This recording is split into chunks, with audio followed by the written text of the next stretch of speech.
Oh, thank you very much. Yes. Say hello, friends. Hello, friends. Oh, thank you. Hello, my friends, and welcome back to my channel.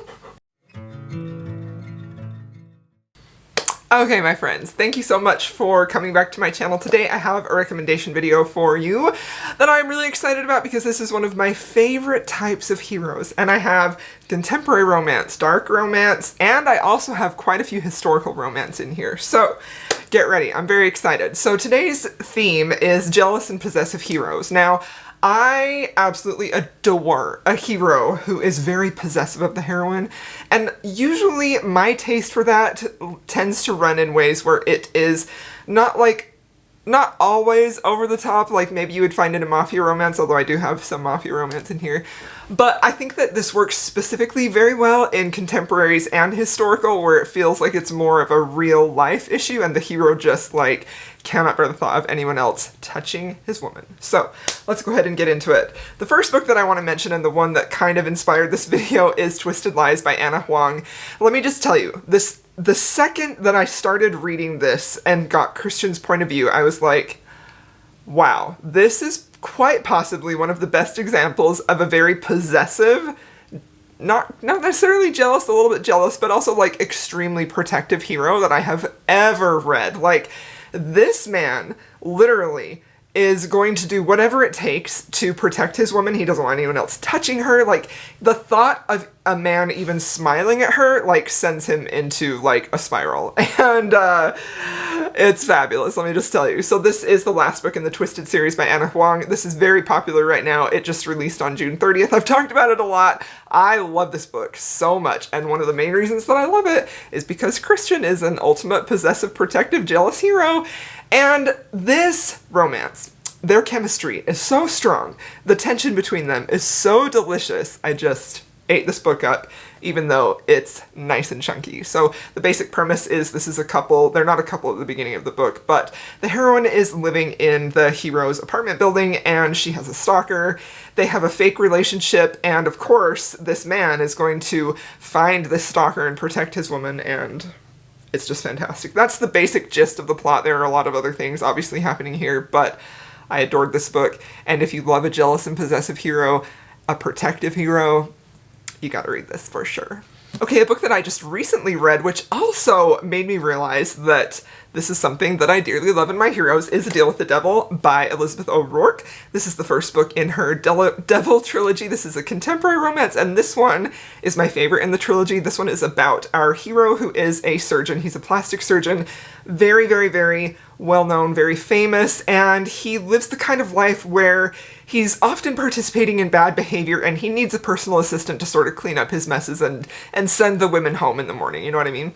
And so our heroine Tally is in a bit of a financial bind, and she is presented with this temporary opportunity to fill in as Hayes' assistant because her friend can't be there, who actually is his assistant. So the amount of money she will get from this very specific job is appealing to her. She's kind of caught in a rock and a hard place, so she takes the job.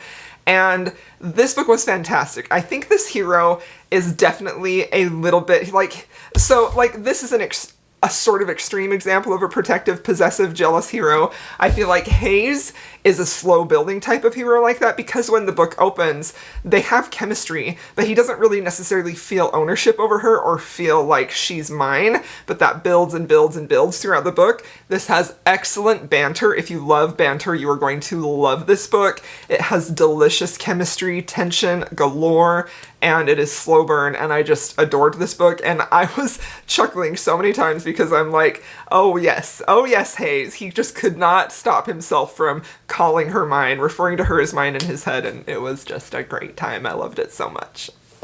Now this book is a little bit unique for this in that our hero Dario essentially lets the heroine go. Posy lets her go, sends her away, and sends her out with nothing because he believes that she has betrayed him in the beginning. They're already in a relationship. He sends her away, like casts her out basically with nothing. sends her into dangerous territory because he believes that she has betrayed him. When he realizes that he was wrong, he does whatever it takes to hunt her down and bring her back. And so we also have a little bit of a captor-captive romance in here. But this man, the thing that made this book so satisfying for me, as far as like a jealous, possessive hero, is that from the moment that he lets her go, he is just consumed with this idea that, no, she's mine, she betrayed me, but she's mine, and he is sort of at war with himself for those reasons, and it was just so incredibly satisfying to watch him battle with himself and desire her and want her back because she's his, and he believes he can't have feelings for her because he's a bit of a psychopath. But when he realizes that he cannot live without her, like, it was just a thing of beauty. I think this is such an interesting little book. It's so clever. I just adored every page, and this is another unique instance of a hero who is very possessive and jealous and doesn't want anybody touching his woman. But he's also conflicted about it because he believes that she betrayed him. So this is fantastic. One of my favorite books of the year. If you haven't read it, definitely do. Okay, now for a historical romance with a jealous, possessive hero, and that is Return of the Duke by Lorraine Heath. This book releases at the end of July. I read this a few months ago. I got an ARC of this, and I adored this book so much. This book is the last in her new series, where we have Marcus, who is the heir to the dukedom. In the first book, we find that this dukedom, this family, the father was convicted of treason and killed, and so their family was stripped of titles. Marcus and his siblings were cast out with literally nothing, and he has this sense of bitterness towards his father while also hoping that it's not true, that he wasn't actually treasonous towards the queen. And so this book shows us from Marcus's point of view, where he's trying to find out what happened with his father and hopefully restore his name and get his title and lands and everything like that back. And so the key, he believes, to doing that is hunting down a woman who he believes to be his father's mistress. Now, from the moment that this hero meets Esme, who he believes to be his father's mistress, he is completely overwhelmed with his attraction towards her, both physically and mentally, because I think initially he believes her to just be like another harlot, things like that. But it's very quickly apparent that she's a very intelligent woman. She's very calculating. She has a lot of empathy. And so he finds himself really struggling, warring again with this concept of, this woman is supposed to be my enemy. I believe her to be the downfall of my family, but I'm attracted to her. But I'm also very, very compelled to be with her, to just be around her. I just enjoy her personality. And because of the situations of the book, this has a spy plot for sure. The hero and heroine are thrown into some danger, the heroine specifically. And boy, this hero, I mean, I think this is more of a subtle use of a possessive, jealous hero, but there were definitely some times in here where Marcus was like, absolutely not, nothing is going to happen to this woman. She is mine, possessive, doesn't want anyone looking at her, doesn't want anyone touching her, and it was just fantastic, and I loved it so much. This is one of my favorite Lorraine Heaths, and I adored it. So, Marcus Stanwyck definitely fits the bill for a jealous and possessive hero. Okay, this next book is another mafia romance, which typically fits the bill for this trope very, very well. This is Reaper by A. Zavarelli. This book is pretty dark. It has some this is the second book in the series, by the way, and it definitely has some moments in here that are uncomfortable, but if you're a fan of mafia romance or dark romance, like, it's not gonna put you off at all. So, in this book, our hero and heroine have had a meeting 2 years prior where something very bad happened, and the hero was responsible. It's a secret they need to keep. He did it to protect the heroine. So for 2 years, these two haven't spoken to one another at all. And she is worried that if the secret gets out, like, things are going to happen to her. She's also even worried that he might actually kill her over the secret. Meanwhile, the hero is literally the type of man that is like, touch her and I will kill you, and is extremely possessive and protective, and he would do anything for her, anything for her. And I just loved their relationship. I thought it was beautiful, it was romantic, it was dark. This was a very fun read, and I highly recommend it if you haven't checked it out yet. Okay, the next book that I have for you is a new favorite, and it is A Matter of Temptation by Stacey Reid.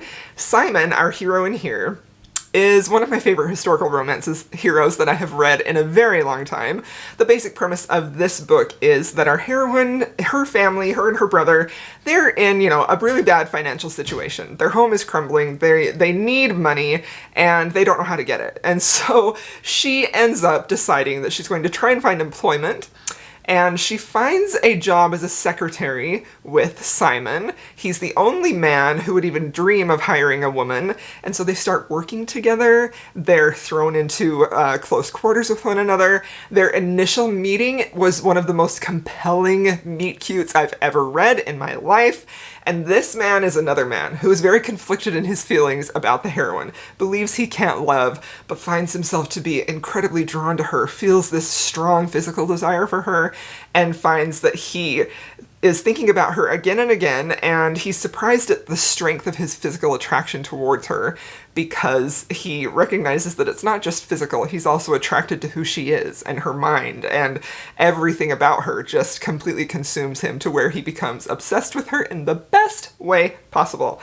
I love this romance so freaking much. This hero would literally do anything for this woman. Like, I love this one specifically for this trope because he believed that he couldn't love, he believed that he didn't love her, but the more that the book goes on, you see that he very much says in his mind and in his heart to anyone that she is his, nobody else's. He wants her for his own, and it's delicious and perfect, and I adored it so freaking much. Okay, now the last book that I have to recommend for this trope is A Rogue by Any Other Name by Sarah MacLean. This one I think is an underrated gem of Sarah MacLean's. I haven't talked about this book actually very much at all on my channel, but when I was thinking about the books that I read and a jealous possessive hero that I really enjoyed, this one came like front and foremost to my mind. So this is the first book in her Rules of Scoundrel series. There are 4 books in this series, and it follows Bourne, who as a young man was cast out of society, lost everything, lost his fortune, lost his lands. The only thing he kept was his title. Now he finds himself to be co-owner in the very, very prosperous gambling hell, and he's determined to get his land and his home back. But the only way he can do that is by marrying a well-respected lady. So enter Penelope, who has had a failed engagement, and she has also had this childhood relationship with Bourne, which was delightful. And so they enter into this sort of a marriage of convenience, sort of against her will, a little bit. This is definitely a Hades and Persephone retelling in a historical sense, and so he essentially kidnaps her to marry her. It's delightful. I loved it so much. And she is really on board with marrying him because she's tired of just living a very common, ordinary, by-the-rules life, and she's like, what better way to explore sort of the underworld of London than with my new husband, who is co-owner in this gambling hell. So, of course, Bourne is extremely possessive and protective of her and doesn't want anybody looking at her, doesn't want her going to his gambling hell, doesn't want anyone to even smile or glance her way, and is very protective and possessive in that way.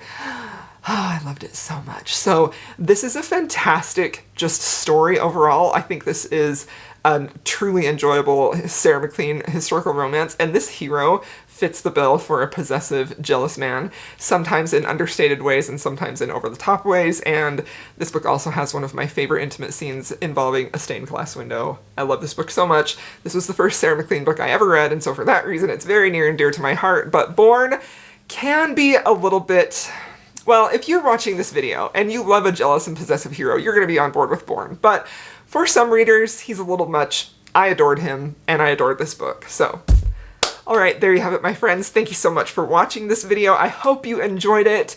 If you have made it this far, please feel free to leave me a red heart for this fabulous book here. And I'll see you all in my next video.